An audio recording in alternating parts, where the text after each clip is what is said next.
यावर्षीच्या शिखर शिंगणापूर यात्रेमध्ये शंभू महादेवाला हळद लागल्यानंतर शिवपार्वतीचा विवाह मोठ्या थाटामाटात संपन्न झाला। त्या दरम्यान शिखर शिंगणापूर यात्रेत आकाश पाळणे असणाऱ्या ठिकाणी फायरिंगचा आवाज सगळ्यांनी ऐकला होता। एकूण घटनेची माहिती कळताच सहाय्यक पोलीस निरीक्षक दत्तात्रय दराडे यांनी घटनास्थळी तात्काळ धाव घेतली होती।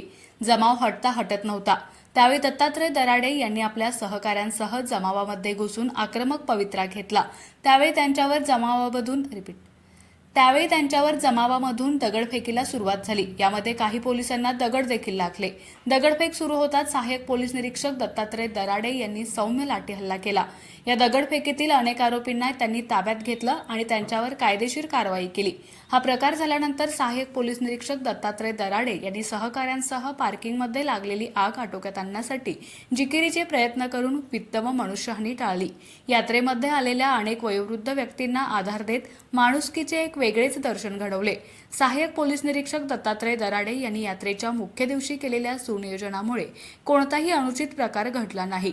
त्याबद्दल सहाय्यक पोलीस निरीक्षक दराडे यांचे स्थानिक ग्रामपंचायत प्रशासन आणि भाविकांनी अभिनंदन केले। वरिष्ठांनी देखील दराडे यांच्या सुनियोजनाबद्दल गौरवोद्गार काढले।